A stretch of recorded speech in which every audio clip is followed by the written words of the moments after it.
Sword of Coming, episode 372. Untuk melihat video selengkapnya, sahabat bisa kunjungi playlist yang telah Sabta Novel sediakan. Yuk mari, kita berimajinasi bersama dan masuk ke alur ceritanya.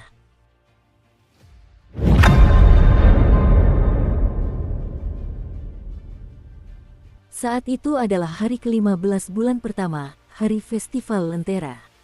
Semua rumah tangga di kota Nagatua telah menggantung lampion merah meriah, dan jalan-jalan serta gang-gang dipenuhi orang. Sesuai dengan adat dan tradisi kota, masing-masing dari 5 klan utama membuat naga panjang dari lampion, yang mereka arak-arakan di jalanan. Jika seseorang melihat ke bawah ke kota Nagatua dari lautan awan di atas, mereka akan melihat 5 naga berapi berkeliaran di sepanjang rute yang telah ditentukan. Chen Pingan meminta keempat pendekar gulungan gambar untuk menemani Pei Qian melihat lampion, sementara Jiwa Yin klan Zhao mengikuti mereka secara diam-diam untuk berjaga-jaga jika terjadi hal yang tidak diinginkan. Sementara itu, dia dan Zheng Dafeng tetap berada di toko, berdiri di dekat konter. Mereka berdua menyiapkan sebotol anggur, 2 cangkir anggur porselen kecil, dan beberapa hidangan camilan. Zheng Dafeng masih bertingkah agak aneh, dan sebelum menyesap anggurnya, dia mencabut ranting pohon willow dan meletakkannya di depan pintu toko obat das, lalu juga meletakkan sebuah mangkuk dan sepasang sumpit di luar ambang pintu. Chen Pingan melirik hasil karyanya, lalu bertanya, apakah itu persembahan kepada para dewa atau kepada roh-roh pengembara yang mungkin lewat.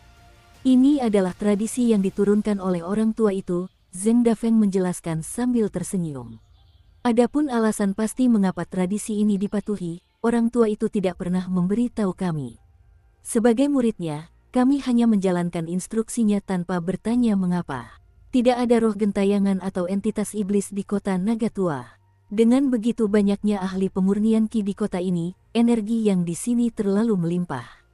Bahkan jika beberapa roh pengembara entah bagaimana muncul di dekat sini, mereka tidak akan berani mendekati toko kami selama Pak Tua Zhao ada di sini. Kecuali mereka yang benar-benar kehilangan akal sehat, sebagian besar roh jauh lebih sopan dan menghormati aturan daripada kita manusia. Chen Pingan mengangguk sebagai jawaban sambil menyesap anggur. Itu adalah anggur osmanthus yang sama yang dibawa ke toko oleh orang-orang dari klan Fan. Tiba-tiba, dia menyatakan, aku berencana pergi ke Fan Junmou besok untuk meminta bantuannya dalam memurnikan item terikat pertamaku di Lautan Awan. Jika aku berhasil, maka aku akan meninggalkan kota Nagatua dan melakukan perjalanan ke utara. Sang bijak terpelajar mengatakan bahwa aku dapat pergi kemana saja mulai dari sini tanpa ragu-ragu, tetapi setelah memikirkannya, sepertinya tidak ada hal penting yang perlu kulakukan saat ini. Oleh karena itu, saya akan mengikuti instruksi senior yang dan menahan diri untuk tidak kembali ke prefektur mata air naga untuk saat ini.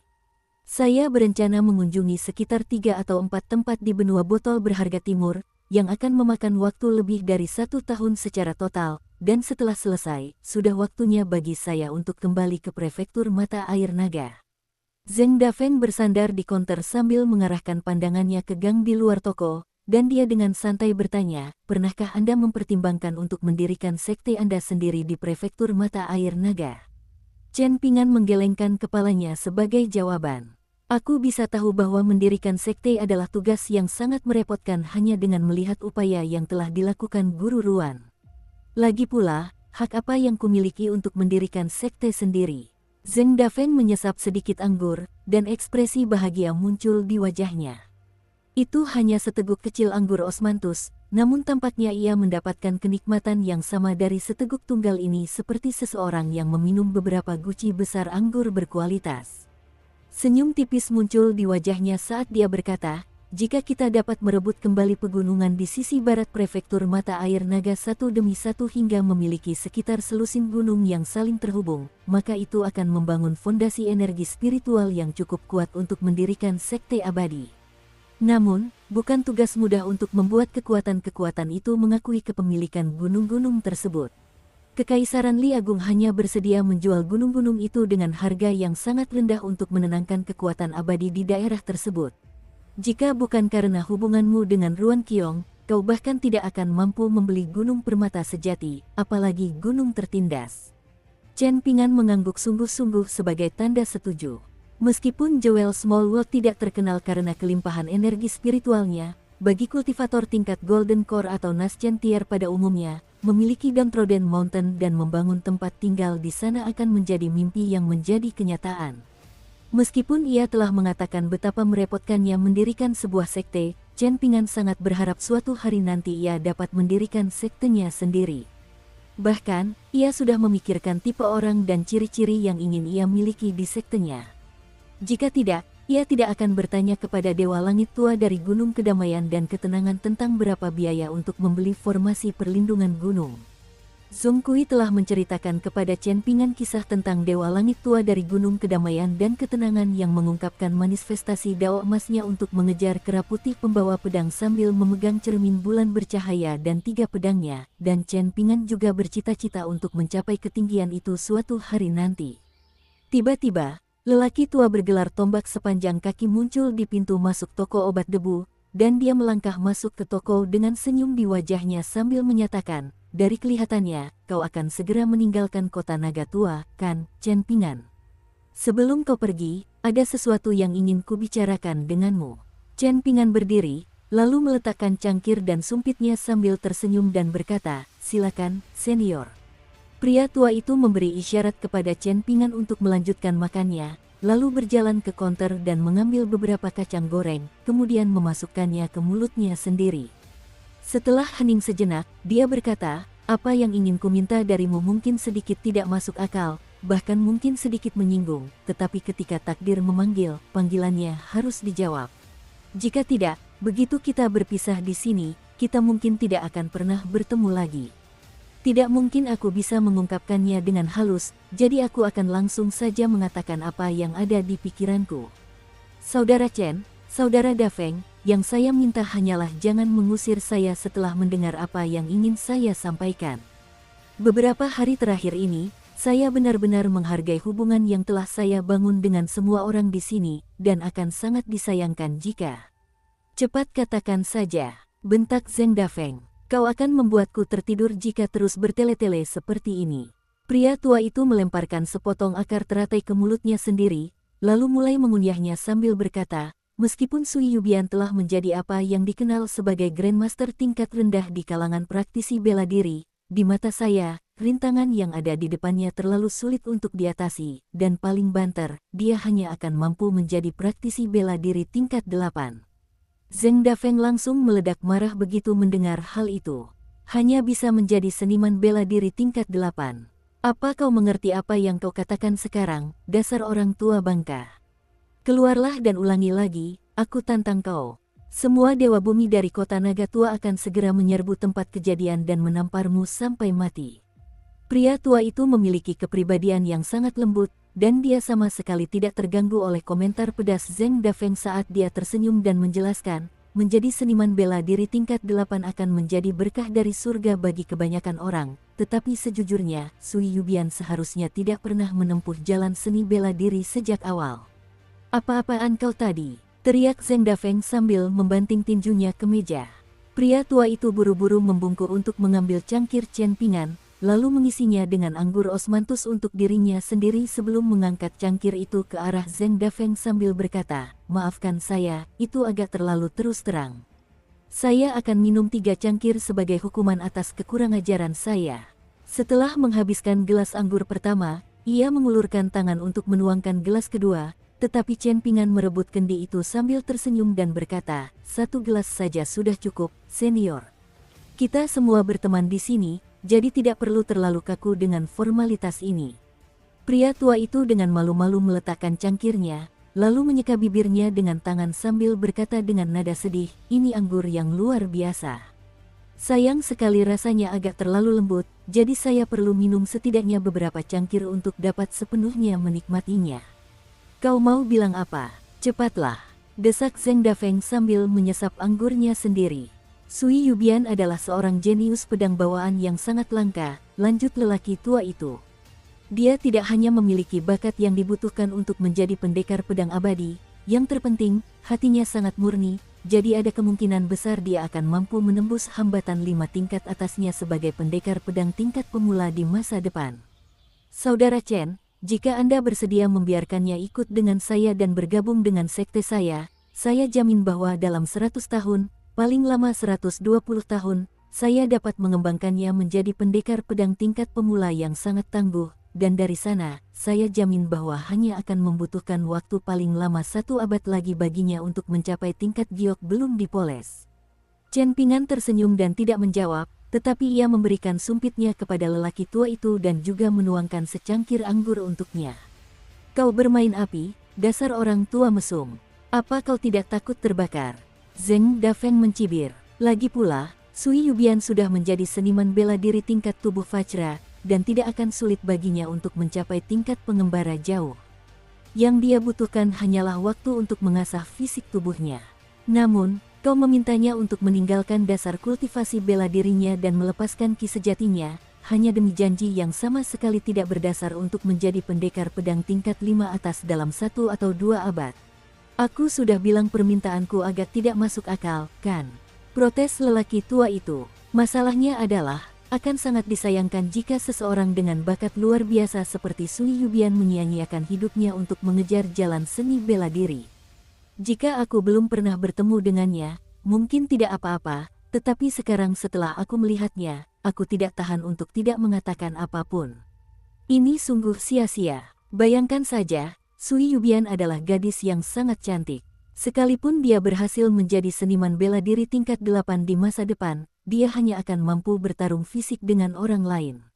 Betapa mengerikannya pemandangan itu. Sebaliknya, bukankah akan jauh lebih elegan dan anggun jika dia membunuh musuh-musuhnya sambil melayang di atas pedang terbangnya? Kau membuatnya terdengar begitu mudah, ejek Zheng Dafeng.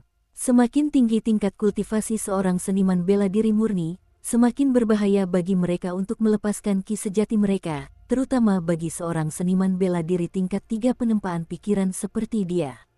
Bahkan kesalahan sekecil apapun bisa merenggut nyawanya. Apa gunanya semua kemampuan pedangnya jika dia mati? Apa kau pikir kau seorang kultivator tingkat kenaikan atau tingkat abadi? Mengapa Chen Ping'an harus menawarkan pelayan cantik seperti itu kepada orang tua mesum malas sepertimu? Kami menghargai keindahan, tetapi kami bukan orang mesum, dan itu adalah perbedaan yang seringkali tidak dapat dipahami oleh orang luar. Saudara Dafeng, Anda boleh menghina saya, tetapi jangan meremehkan sesama pengapresiasi keindahan seperti kami, kata lelaki tua itu dengan serius.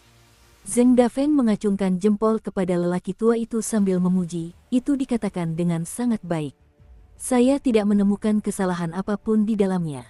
Pria tua itu mengangkat cangkirnya sebelum menenggak isinya sekaligus, lalu mengelus janggutnya sambil tersenyum dan berkata, aku tahu kau dan aku pernah menempuh jalan yang sama, saudara Dafeng.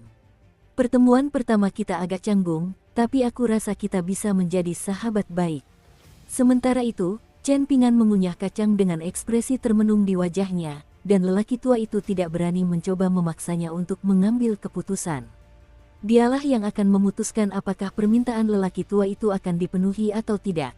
Setelah berpikir sejenak, Chen Ping'an berkata, yang bisa kujanjikan hanyalah aku akan meminta pendapat Sui Yubian tentang masalah ini. Orang tua itu terkejut mendengar hal itu, dan dia berseru, kau benar-benar bersedia menyetujui hal seperti ini. Ia kemudian langsung menyadari bahwa ia telah salah bicara, dan senyum malu-malu muncul di wajahnya. Semua orang menyadari nilai dan kemampuan seorang seniman bela diri tingkat 8. Bahkan di kerajaan fana terkuat di benua botol berharga timur, seorang seniman bela diri tingkat 8 saja sudah merupakan makhluk transenden yang dapat menentukan nasib seluruh kerajaan. Pria tua itu sangat penasaran mengapa Chen Ping'an mau menyetujui hal seperti ini, tetapi dia memutuskan untuk tidak bertanya karena khawatir Chen Ping'an akan berubah pikiran. Saat lelaki tua itu berdiri untuk pergi, Zheng Dafeng mengantarnya keluar dari toko, sambil mengatakan kepada Chen Ping'an bahwa dia akan keluar untuk menghirup udara segar. Mereka berjalan menuju pohon akasia tua di jalan di luar gang, dan meskipun sudah malam, semua lentera di kota memastikan bahwa tempat itu masih seterang siang hari. Pria tua itu dan Zheng Dafeng berdiri bersama di bawah pohon, dan pria tua itu bertanya, mengapa Chen Ping'an tidak menanyakan identitas asliku dan kompensasi apa yang bersedia kuberikan kepadanya sebagai imbalan untuk Sui Yubian. Dia tipe orang yang hanya akan mengajukan pertanyaan-pertanyaan itu jika Sui Yubian setuju untuk pergi bersamamu, jawab Zheng Dafeng. Ekspresi merendah muncul di wajah lelaki tua itu saat dia menghela napas. Kau dan aku masih terlalu materialistis. Chen Pingan jauh lebih baik dari kita. Zheng Dafeng memandang jalanan yang ramai dan sibuk sambil berkata dengan acuh tak acuh, orang baik seringkali malah mendapat bagian yang tidak adil. Memang benar, desah lelaki tua itu sambil memasang ekspresi serius di wajahnya. Setelah hening sejenak, lelaki tua itu bertanya, apa rencana Anda selanjutnya, Saudara Dafeng? Sekarang aku hanyalah seorang yang cacat, jadi aku berencana untuk kembali ke asal-usulku dan melanjutkan tugas sebagai penjaga gerbang, jawab Zheng Dafeng. Bagaimana kalau kau datang ke sekteku? Aku tidak bisa menjanjikan terlalu banyak, tetapi aku jamin kau tidak akan kekurangan anggur berkualitas, makanan lezat, dan wanita cantik.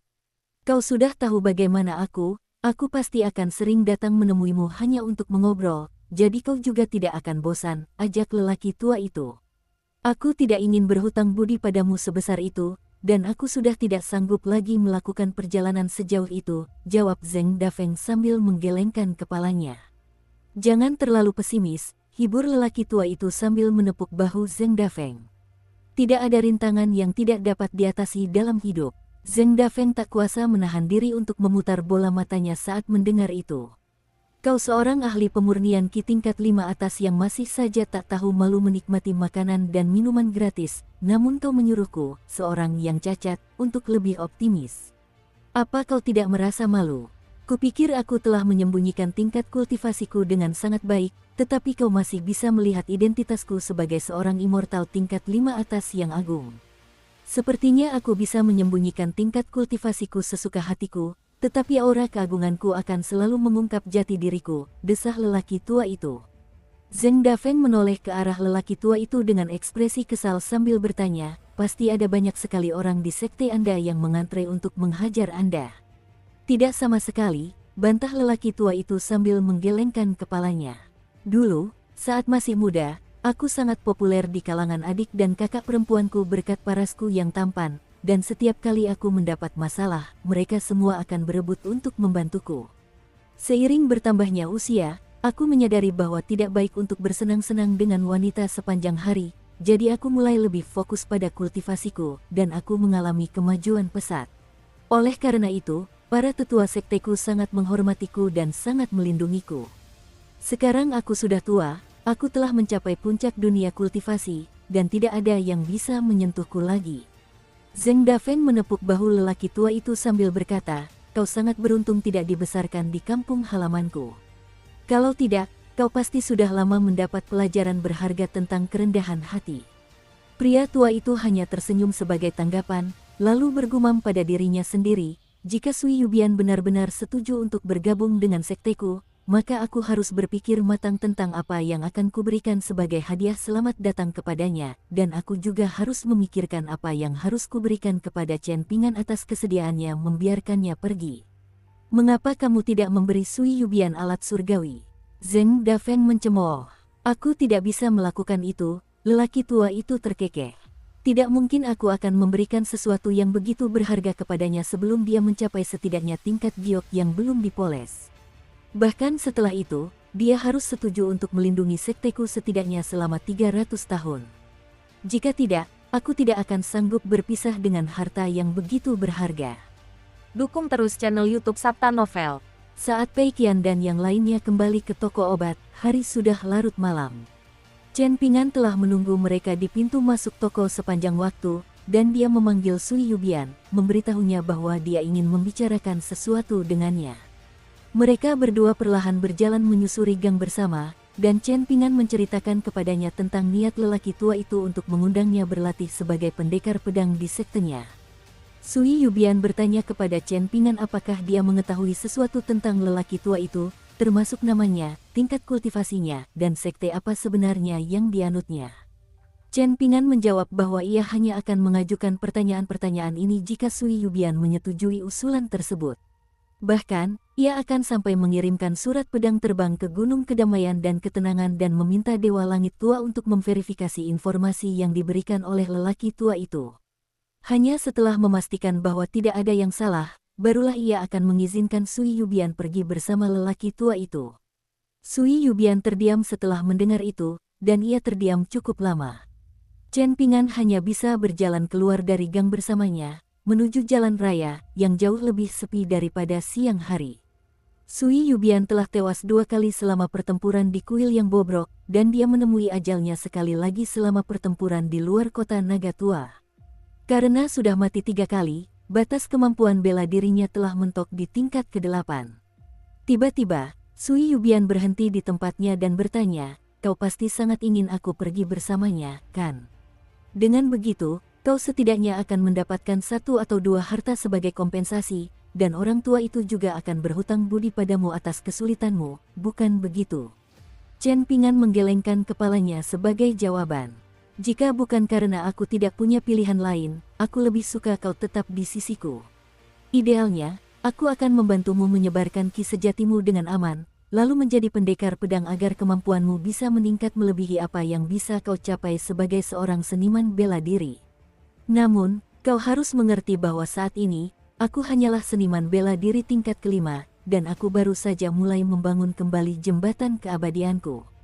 Dibandingkan dengan semua sekte abadi yang kuat di luar sana, aku jauh kurang mampu membantumu, jadi jika kau tetap bersamaku, kemajuanmu hanya akan terhambat. Waktu sangat penting dalam jalan kultivasi, dan penundaan sekecil apapun dapat berakibat buruk. Jika aku memilih untuk pergi, apa yang akan kau lakukan dengan gulungan fotoku?" tanya Sui Yubian. "Tentu saja aku akan menjaganya tetap aman," jawab Chen Ping'an tanpa ragu. "Tidak ada orang lain yang bisa kupercaya sepenuhnya selain diriku sendiri. Setidaknya, aku tahu bahwa aku tidak akan menggunakan gulungan gambar itu untuk menyakitimu atau memerasmu. Adapun apakah kau percaya padaku atau tidak, itu terserah padamu. Hanya ketika gulungan gambar itu berada di tanganku, aku bisa yakin bahwa itu tidak akan digunakan untuk tujuan jahat. Sekalipun orang tua itu benar-benar berniat memperlakukanmu dengan baik dan menjadikanmu murid langsungnya, bagaimana aku bisa yakin bahwa semua orang di sekitarnya juga akan memperlakukanmu dengan cara yang sama? Bagaimana aku bisa yakin bahwa mereka tidak akan menggunakan gulungan gambar itu untuk memaksamu melakukan hal-hal tertentu di luar kehendakmu? Ketika orang-orang berada di posisi tinggi, terkadang mereka dipaksa oleh keadaan untuk membuat keputusan tertentu, tetapi itu tidak berlaku untukku. Aku tidak mengatakan aku lebih baik hati daripada orang tua itu, atau bahwa aku akan memperlakukanmu lebih baik. Yang bisa kujanjikan hanyalah, setidaknya, aku tidak akan memperlakukanmu seperti barang yang akan kujual kepada penawar tertinggi." Sui Yubian menatap Chen Ping'an dengan saksama, dan Chen Ping'an membalas tatapannya dengan tenang. "Aku mengatakan semua ini dari lubuk hatiku yang paling dalam." Sui Yubian tidak langsung mengambil keputusan mengenai tawaran lelaki tua itu. Sebaliknya, dia tiba-tiba mengubah topik pembicaraan ke sesuatu yang tampaknya sama sekali tidak berhubungan. "Wanita dari Gunung Kedamaian dan Ketenangan itu sangat cantik, dan dia juga seorang pendekar pedang tingkat pemula. Jadi," tanya Chen Ping'an dengan ekspresi bingung, "apakah kau sama sekali tidak tertarik padanya?" tanya Sui Yubian. Chen Ping'an memutar matanya sebagai respons, lalu menyilangkan jari-jarinya di belakang kepalanya sambil menjawab, "Ada banyak sekali wanita cantik di dunia ini. Jika aku bertemu satu, aku akan meliriknya sekali atau 2 kali. Lagi pula, wanita cantik selalu menyenangkan mata, tapi mengapa aku harus tertarik pada mereka?" Dalam kejadian yang sangat langka, Sui Yubian tertawa terbahak-bahak saat mendengar hal ini. "Kau seorang pria, bukan? Bagaimana mungkin kau tidak merasakan nafsu saat melihat wanita cantik? Ada yang salah denganmu. Jika kau ingin bicara, aku akan dengan senang hati menurutinya, tapi jangan menghinaku," kata Chen Ping'an dengan suara malas. Mereka berdua kembali ke toko obat debu, tetap diam sepanjang waktu. Pei Qian masih belum merasa mengantuk, dan dia menunggu Chen Ping'an di pintu masuk toko dengan tongkat pendakian di tangannya, memberitahu Chen Ping'an bahwa dia ingin menunjukkan hasil latihannya. Dia dengan percaya diri menyatakan bahwa setelah menyaksikan teknik pedang dan sabernya, baik Wei Xian maupun Lu Baixiang benar-benar terpesona. Keempat ahli bela diri gulungan gambar itu semuanya menyadari bahwa Pei Qian telah diajari teknik menggunakan pedang kera putih dan teknik membawa pedang kera putih oleh Huang Ting, tetapi mereka semua berpura-pura tidak tahu, dan mereka tentu saja tidak mencoba memprovokasi Pei Qian untuk mewariskan teknik-teknik itu kepada mereka. Mereka melakukan ini sebagian untuk menjunjung tinggi kode kehormatan, dan juga karena mereka tahu bahwa Pei Qian pasti akan berjanji untuk tidak memberitahu siapapun, hanya untuk segera melaporkan mereka kepada Chen Ping'an. Mengingat kepribadian Chen Ping'an, kemungkinan besar dia tidak akan senang, dan keempat pendekar bela diri gulungan gambar itu tidak berani mencoba dan menguji keberuntungan mereka dalam hal seperti ini. Oleh karena itu, Sui Yubian pergi ke halaman belakang untuk menghindari menyaksikan demonstrasi Pei Qian, dan barulah Chen Ping'an menoleh ke Pei Qian sambil tersenyum dan berkata, "Tunjukkan padaku apa yang kau punya." Pei Qian mengangguk sebagai jawaban dengan ekspresi serius, lalu mengeluarkan raungan halus saat dia melangkah maju dan mengayunkan tongkat pendakiannya di udara, melepaskan teknik menggunakan pedang kera putih. Namun, ia melakukan demonstrasinya dengan terlalu bersemangat, dan tongkat pendakian itu terlepas dari genggamannya. Untungnya, Chen Ping'an berhasil bereaksi tepat waktu dan menangkapnya sebelum membentur dinding gang. Jika tidak, tongkat pendakian bambu itu akan hancur berkeping-keping saat benturan. Pei Qian merasa ngeri atas kesalahannya itu, dan dia mengantisipasi akan menerima pukulan lagi di kepala.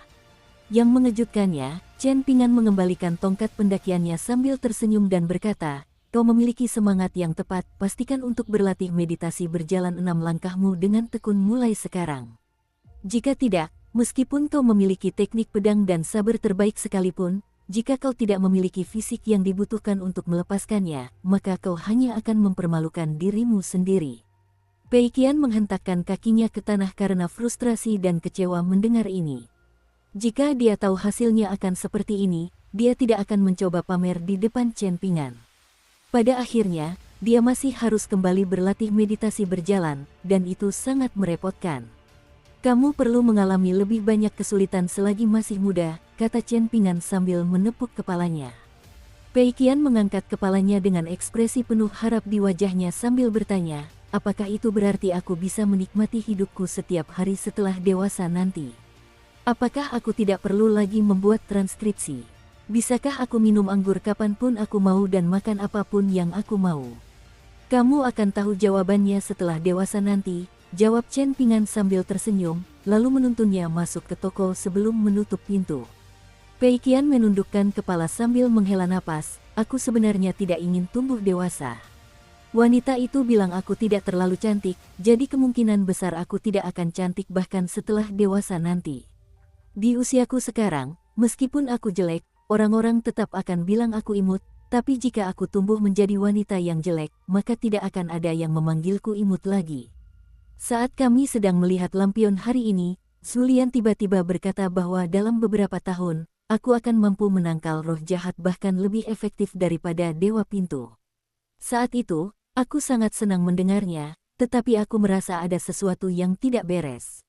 Aku bertanya pada Pak Tua Wei tentang hal itu, dan dia mencoba menipuku, mengatakan bahwa yang dimaksud Zulian adalah bahwa begitu aku menjadi pendekar pedang yang tak tertandingi, ki pedangku akan sangat kuat sehingga semua roh jahat akan takut padaku.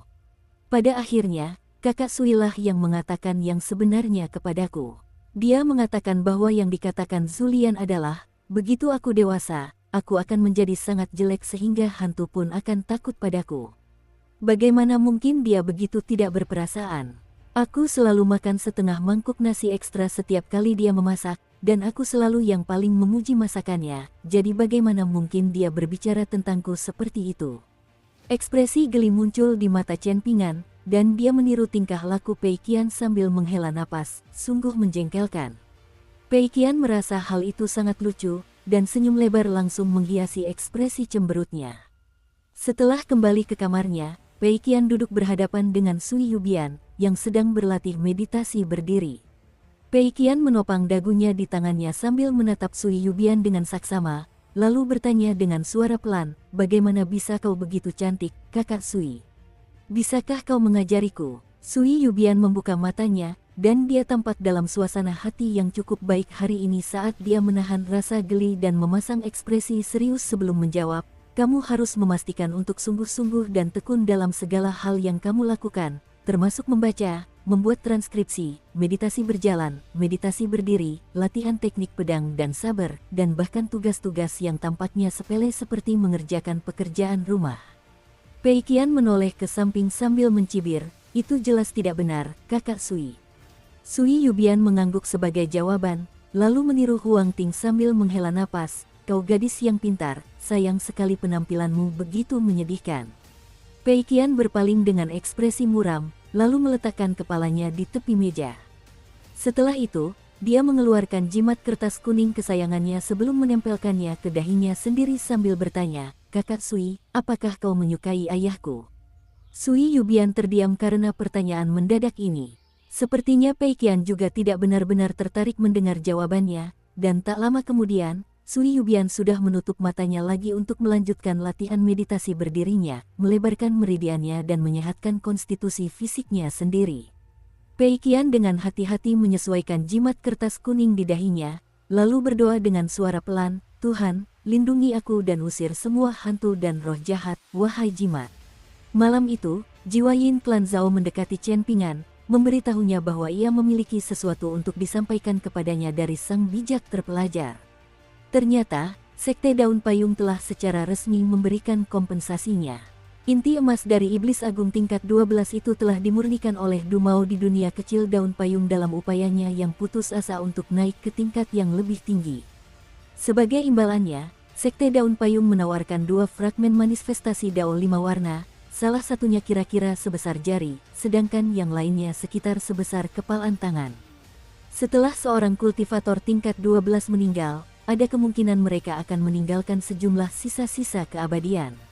Adapun kultivator tingkat 12 yang gagal dalam upaya mereka untuk naik ke tingkat yang lebih tinggi, mereka akan meninggalkan beberapa fragmen manifestasi Dao yang menyerupai pecahan kaca 5 warna. Dumao sama sekali mengabaikan keselamatan murid-murid sektenya, dan dia bahkan sampai menghancurkan dunia kecil Daun Payung. Satu-satunya tindakan penebusan yang telah ia lakukan untuk sedikit meredakan kemarahan yang dirasakan semua orang di Sekte Daun Payung terhadapnya adalah bahwa di saat-saat terakhirnya di dunia ini, ia memastikan bahwa 3 dari 4 fragmen 5 warna yang terbentuk dari tubuh bagian atasnya jatuh kembali ke gunung leluhur Sekte Daun Payung. Sekte tersebut hanya menyimpan 1 dari pecahan-pecahan itu, sementara 2 lainnya dipersembahkan kepada Chen Pingan sebagai kompensasi. Setelah menyampaikan kabar penting ini kepada Chen Pingan, jiwa Yin Clan Zhao dengan hati-hati mengeluarkan daun payung seukuran telapak tangan. Ini adalah harta karun pengecilan yang juga dipersembahkan oleh Sekte Daun Payung, dan berisi 2 fragmen manifestasi Dao. Selain itu, sang bijak terpelajar juga telah menyiapkan 2 set formasi perlindungan gunung untuk Chen Pingan. 1 meniru formasi pedang dahsyat Gunung Kedamaian dan Ketenangan, sementara yang lainnya merupakan salinan formasi perlindungan gunung Sekte Penulisan Plancet. Sekte Daun Payung dipaksa untuk membayar biaya perekrutan kultivator mohis yang kuat yang akan menempatkan formasi tersebut, yang berjumlah cukup besar berupa koin hujan biji-bijian yang juga berada di dalam harta karun minimalisasi. Namun, Chen Pingan harus menemukan sendiri harta karun yang akan menjadi inti dari formasi tersebut, baik melalui pembelian maupun memperoleh harta karun yang sesuai dari kesempatan yang telah ditakdirkan. Akhirnya, Jiwa Yin menyimpulkan, sang bijak menasihatimu untuk selalu membawa daun payung ini, tetapi berusahalah untuk tidak membukanya dan memeriksa isinya sebelum kembali ke kampung halamanmu. Jika tidak, begitu harta pengecil dibuka, itu sama saja dengan membuka dunia kecil untuk sementara waktu, mengungkapkan aura isi di dalamnya. Fragmen manifestasi Dao tingkat kenaikan sangat langka dan sangat dicari oleh semua kultivator tingkat 5 atas, jadi harus disembunyikan dengan hati-hati. Sang bijak terpelajar juga meminta saya untuk menyarankan Anda untuk meningkatkan jubah anggur manis emas Anda menjadi alat sudo surgawi, dan beliau mengatakan bahwa Anda tidak akan menyesalinya. Chen Pingan menyimpan daun payung itu, sementara jiwa Yin Clan Zhao perlahan lenyap ke udara. Dia juga memperoleh manfaat yang sangat besar dari menyampaikan kedua pesan tersebut kepada sang bijak terpelajar. Chen Pingan berbaring kembali di tempat tidur daruratnya di toko, lalu mengelus jepit rambut putih di rambutnya sejenak sebelum memejamkan mata untuk tidur. Keesokan paginya, Fan Junmao tiba di toko obat saat fajar menyingsing, lalu membawa Chen Pingan ke lautan awan di atas kota naga tua. Pria tua itu sudah menunggu di luar toko, dan sebelum dia sempat mengatakan apapun kepada Chen Pingan, Sui Yubian keluar dari toko untuk memulai percakapan dengannya. Setelah itu, Sui Yubian berjalan ke halaman belakang, sementara lelaki tua itu tetap berada di luar toko dengan ekspresi puas di wajahnya. Ini bukanlah hasil terbaik yang dia harapkan, tetapi sudah sangat mendekati. Yang perlu dia lakukan hanyalah menunggu beberapa tahun, dan Sekte Tablet Giok akan memiliki seorang jenius brilian yang diharapkan menjadi pendekar pedang tingkat pemula dalam 1 abad. Begitu dia mencapai tingkat awal, dia akan secara pribadi membawanya mengunjungi Sekte Daun Payung untuk melihat apakah mereka dapat berkontribusi dengan cara apapun pada pembangunan kembali aula leluhur mereka. Saat matahari terbit di timur, pancaran cahayanya yang gemilang menghadirkan pemandangan menakjubkan di atas lautan awan. Ketika saat yang tepat tiba, langit dan bumi akan menawarkan kekuatan mereka. Penyempurnaan segel air Chen Pingan berjalan sangat lancar, dan prosesnya selesai tanpa hambatan selama 10 hari. Setelah segel air berhasil disempurnakan, sebuah lukisan sungai putih yang mengalir muncul di dinding bagian dalam kediaman utamanya. Pada saat ia berhasil, ia tiba-tiba merasa seolah jubah anggur manis emasnya menjadi jauh lebih ringan dari sebelumnya. Didorong oleh sensasi yang membebaskan ini, Chen Pingan membiarkan energi spiritual di lautan awan mengalir ke titik akupunturnya sesuka hati, dan energi itu mengalir ke sebuah danau di salah satu titik akupunturnya, menghasilkan awan halus dalam prosesnya. Hanya dengan sedikit usaha dari Chen Pingan, ia dapat memastikan bahwa ki sejatinya tidak bertentangan dengan danau di titik akupunturnya dan aliran energi spiritual yang mengalir ke dalamnya. Situasinya mirip dengan para pejabat di Istana Kekaisaran. Mereka tidak selalu menjadi sekutu dekat, tetapi mereka juga bukan musuh bebuyutan, dan mereka hidup berdampingan dalam kedamaian dan harmoni relatif. Larut malam itu, Chen Pingan kembali ke toko obat das bersama Fan Junmo. Keempat pendekar bela diri yang memegang gulungan gambar itu membuka mata sejenak saat merasakan kepulangannya, lalu menutup mata kembali untuk melanjutkan tidur. Jiwa Yin Clan Zhao menembus dinding terdekat sebagai gumpalan asap hitam, sementara Zheng Dafeng dan Pei Qian tetap tertidur lelap. Chen Pingan duduk di bangku, lalu menyesap sedikit anggur obat olahan dasarnya. Fan Junmo berdiri di sampingnya, dan dia bertanya, "Jika kau berada di posisiku, apakah kau akan menukar lautan awan yang telah bersamamu selama bertahun-tahun ini dengan posisi Dewa Gunung Selatan benua botol berharga timur?" "Aku tidak tahu," jawab Chen Pingan dengan jujur. Fan Junmo sudah dalam suasana hati yang sangat buruk, dan dia membentak, "Lalu apa sebenarnya yang kau ketahui?" "Saya tahu bahwa ada banyak hal yang tidak saya ketahui," jawab Chen Pingan sambil tersenyum. Fan Junmo melemparkan pedang yang telah ia siapkan sebelumnya di dalam harta pengecilnya, lalu menghilang dari tempat itu dengan ekspresi tidak senang. Keesokan paginya, Chen Pingan, Pei Qian, dan keempat pendekar bela diri gulungan gambar berangkat dari toko obat debu menuju stasiun feri abadi di sisi barat kota Nagatua. Dari sana, mereka akan melakukan perjalanan dengan kapal ke negara Phoenix Biru, yang terletak di wilayah timur laut benua botol berharga timur. Fan Er menemani mereka ke stasiun feri, dan dia meminta Chen Pingan berjanji untuk tidak melupakan porselen yang telah dia janjikan untuk dibuatkan untuk Fan Er pada pertemuan mereka berikutnya. Zheng Dafeng sedang sendirian di tokonya, dan setelah beberapa saat memandang aksara, keberuntungan, di dinding, ia menyimpulkan bahwa aksara itu memang jauh lebih indah daripada aksara musim semi. Kemudian, ia berjalan mengelilingi meja di aula, yang selama beberapa hari terakhir sering kali dipenuhi dengan masakan lezat Zulian, sebelum duduk di ambang pintu untuk memandang ke arah bangku di bawah jendela atap. Disitulah Chen Pingan sering duduk selama tinggal di sana, dan Pei Qian juga pernah duduk di sana beberapa kali. Seiring waktu, seolah-olah daerah itu telah menjadi wilayah Chen Pingan. Zheng Dafeng mulai menghisap pipanya sambil menggaruk kepalanya sendiri, memikirkan omelan yang akan diterimanya dari Pak Tua yang saat kembali ke prefektur mata air naga. Di atas kapal, Chen Pingan sekali lagi membawa pedang di punggungnya. Pedang itu memiliki nama yang sangat menarik, pedang abadi.